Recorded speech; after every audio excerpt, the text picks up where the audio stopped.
Hello, this is Assignment 5 for Communication, Ethics, and Theories, and I'm Levi Haskell. Isaiah Sorensen. Drew Zimmerman. Molly Scanlon. We decided to look at chapter 14 for the most part, which was the social judgment theory. And basically the whole thing was just that every idea is weighed with the present point of view of your ideas. And then based on that, you either accept the idea, reject it, or just kind of like non-committal. And for the most part, if you have like high ego involvement, you care much more about a certain thing, and other things kind of just fall into the rejection category, and you're very strong ideas, and it's harder to convince you one way or the other. And then also the thing that I found really interesting was that if you're just a random person talking to someone and it's a one-time interaction, it's not going to mean much in that person's eyes in terms of persuasion, and how much that changes what they think, unless very specific things happen. But for the most part, if you change how you think, it's usually someone you know well, someone who's like really adept in that field, or just like you really value their opinion. So that's overall what the theory is. With my AI, this time I tried to more base my first impressions on the book based off what the AI said, and then it did a pretty good job, so I'm kind of struggling to come up with new ways to try this AI thing. If you have any suggestions, that would be great, because it's been pretty good overall. It talks a lot about, the areas of non-commitment, areas of rejection, stuff like that. It used great examples, although some of them were questionable, like the mention of the skin tar or a gloop fang. But overall, the AI did a really good job of helping me understand what the chapter was about. So now we'll go on with applications, and I have one that happens today. I would say. Only a few hours ago, we were doing a group discussion on women's roles in the church, and somebody had a view that was a lot more harsh than another person's view, and these two people often get into arguments pretty quickly, so I tried to get in there and like explain what the other person was saying in a matter that wouldn't go against what they already had believed because of the way they had grown up. So I tried to explain it from his perspective in a way, but in a less aggressive way, so that I tied culture into it, that cultures made things a lot different, and I think that helped. I used a lot of tools to get under her preconceived notions, you could say. So, yeah. All right, I'll go. So, I'd say that like for example, like Christians and atheists, like I'd say they like kind of like debate a lot over whether it's social media or in person, whatever.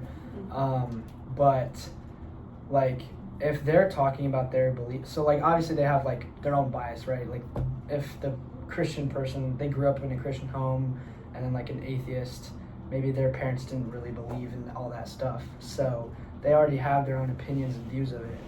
But if they kind of like go against each other and just talk about their beliefs, sometimes that's not a good way to go about it.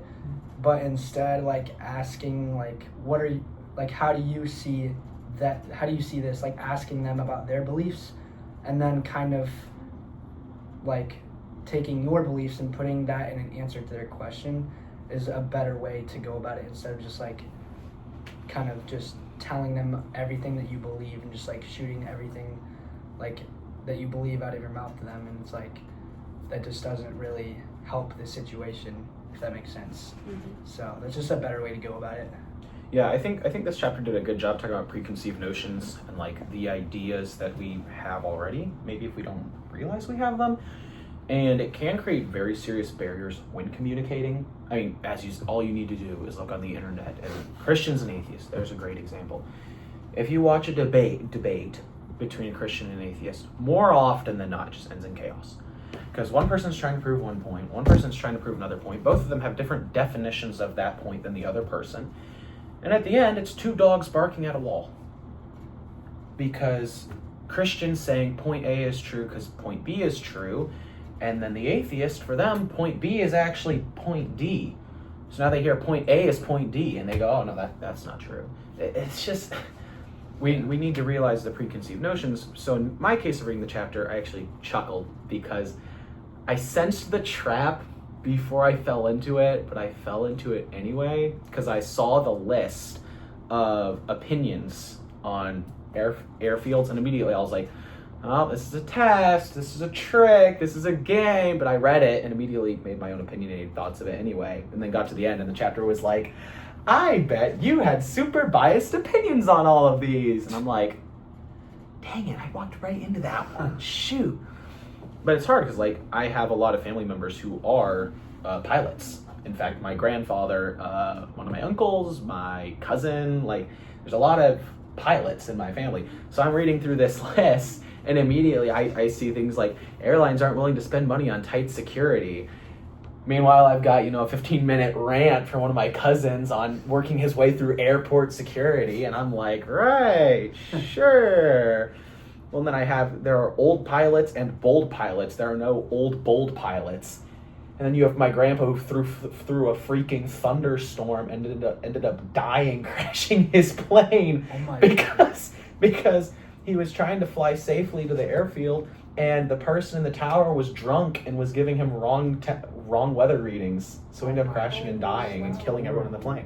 So even then, I'm like, I know that's not true. When did that happen? This happened when my mother was 18.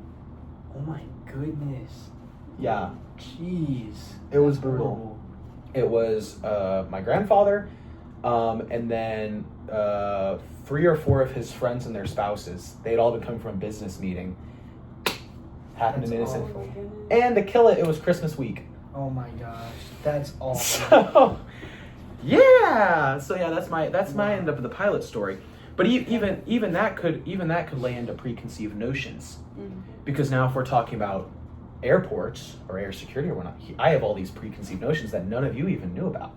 Yeah. So you could have been laughing about, poor pilots, or pilots are terrible, or whatever. And meanwhile, I'm sitting here with a dead grandpa. So these are other preconceived notions that people don't even know about. So I think the chapter did a really good job pointing that out. Like, until I said that, none of you knew that story.